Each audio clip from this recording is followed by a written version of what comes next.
Bonjour Mélanie Thierry, princesse de Montpensier. Ça fait quoi de devenir une princesse ici à Cannes? Oh, c'est un rêve d'enfant de jouer un jour une princesse, mais c'est un rêve d'adulte et un rêve d'actrice que d'être ici à Cannes. Avec Bertrand Tavernier, un des maîtres du cinéma français, qui dans cette fresque du XVIIe siècle, où vous allez être le centre de passion masculine, comment on ressent ça quand on est plongé dans une autre époque? Moi j'adore pouvoir voyager comme ça d'une époque à une autre et de la Renaissance aux années 30, c'est parfois le grand écart et c'est plutôt agréable. Là on était corsetés et c'est un autre maintien et ça permet vraiment de garder le bouillonnement toute la journée, maintenu bien au chaud. Avec ce corset absolument terrible à porter. C'est le bouillonnement de la passion de ce personnage féminin auquel Tavernier s'est tellement attaché qui est extraordinaire. Parce que, évidemment, elle est l'objet d'un marchandage d'enjeux politiques et en même temps, elle a la passion qui la pousse.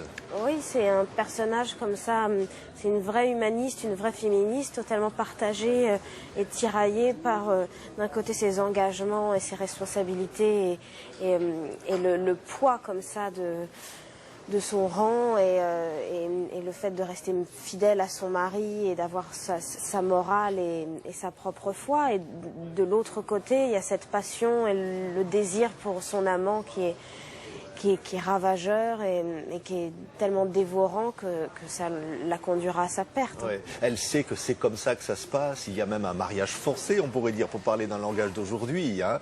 Mais quelque part, l'amour quand même la pousse à la passion.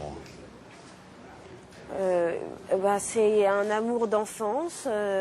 Ça aurait pu être un amour à l'eau de rose, mais il se trouve que c'est quelque chose de bien plus profond que ça. Et on sait bien que les amours passionnels comme ça, c'est comme une drogue, quoi. Ça fait mal, quoi. C'est assez douloureux et ça la poussera quelque part au suicide. Ouais. C'est aussi une force, ce personnage. Parce que quelque part, il y a un fond de rébellion, non? Il y a quelque chose, C'est une personne assez insoumise. Elle a envie de changer les choses. Elle a envie que la femme soit sans doute plus respectée. Et elle a envie d'avoir accès au monde. Elle a envie de savoir lire, de savoir écrire. Ces choses qui nous paraissent tellement évidentes aujourd'hui, c'était quelque chose de moins évident à demander et de pouvoir l'obtenir, quoi, de pouvoir avoir accès à la poésie, à la littérature et de s'intéresser aux astres. C'était pas des choses qu'on demandait encore à l'époque pour une femme. C'est dans ça que ce film est très actuel quelque part, parce qu'il nous parle des religions, c'est un sujet d'aujourd'hui, il nous parle de la place des femmes. On y retrouve toujours, les mariages forcés malheureusement existent toujours, les guerres de religion... C'est comme ça depuis la nuit des temps et c'est pas prêt de finir, malheureusement. Et puis bon, après les sentiments et ces émotions, voilà, nos grands-parents l'ont vécu au XVIe siècle. C'était les mêmes émotions toujours aussi fortes et intenses. Ouais. Ce qui est extraordinaire, c'est que vous êtes une jeune fille d'aujourd'hui avec de jeunes comédiens. Puis il y a des comédiens plus anciens dans le film. Il y a cette confrontation des générations. Oui, c'est les confrontations des générations et à la fois ça aurait pu être dissonant du fait que ce ne soit pas du tout le même phrasé, la même diction et la même façon de jouer. Je vois les petits jeunes sont peut-être plus intérieurs, mais les moins jeunes sont dans quelque chose de plus fabriqué.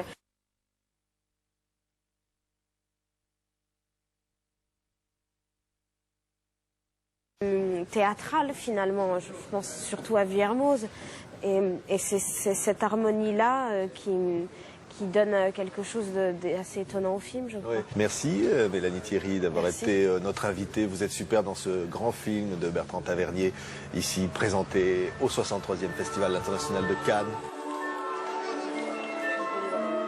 Bertrand Tavernier, on entendait Mélanie Thierry dire finalement qu'elle avait l'impression d'incarner une fille d'aujourd'hui dans cette histoire qui se passe au XVIIe siècle. C'était tout le défi du film. C'était que les costumes n'étouffent pas les sentiments, que les costumes ne cachent pas tout ce que les émotions de cette jeune femme, tous ses combats, ses doutes, ses moments de faiblesse aussi, tout cela avait je trouve, de contemporain, d'actuel. Et ça sans qu'on sollicite l'histoire, sans qu'on la manipule. Moi, je trouve qu'il suffit d'arriver à chaque fois de trouver l'âme d'une époque, de la capter, et à ce moment-là, on s'aperçoit que cette époque nous parle, que ces sentiments nous parlent, qu'on n'est pas dans le passé. Je vais me répéter, et continuer à citer cette formidable phrase de Faulkner, mais qui disait le passé n'est pas mort, il n'est même pas encore passé. Il y a ces jeunes, ils ont 19, 20 ans, ils se battent, il y a de la barbarie, il y a cette femme qui est quasi vendue pour une dot, pour des enjeux de pouvoir. Oui, pour aussi, du pognon, c'est une femme, c'était une marchandise, et elle, Marie, va essayer de lutter contre ça. Elle va essayer de découvrir, de retrouver une dignité, une fierté, une force en s'éduquant. Oui. En apprenant à écrire à un moment où l'illettrisme est quasi total. Les nobles, les chefs de guerre ne savent ni lire ni écrire. Et elle veut écrire.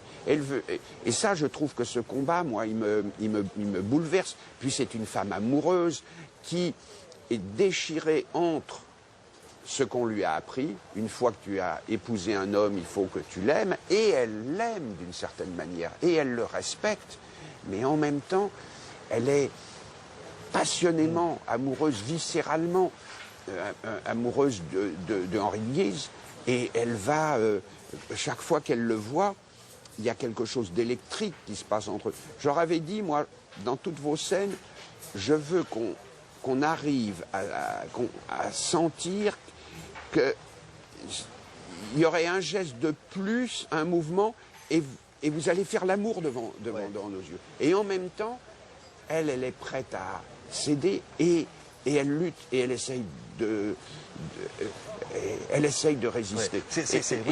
Et ça, je trouve ça émouvant, et Mélanie le traduit, moi. Elle est extraordinaire. L'image de cette femme qu'au fond, c'est une image formidable d'espoir, parce qu'elle découvre la sexualité, l'amour dans cette époque oppressante. Et en même temps, cette image où on la voit à cheval, et cette impression de liberté finalement. C'est exactement ça. Il y a une force.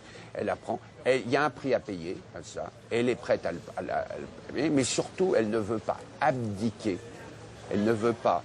Elle ne veut pas se laisser humilier. Elle veut être la maîtresse de son choix. C'est elle qui va décider de son destin, la maîtresse de son destin, même si ce destin doit être dramatique. Merci Bertrand Tavernier, ce formidable film filmé à votre manière d'aujourd'hui, avec de l'épopée et puis finalement du suspense comme un thriller. C'est La Princesse de Montpensier, présentée en compétition au Festival de Cannes. Belle musique de Philippe Sardin. Absolument, merveilleuse. Magnifique musique.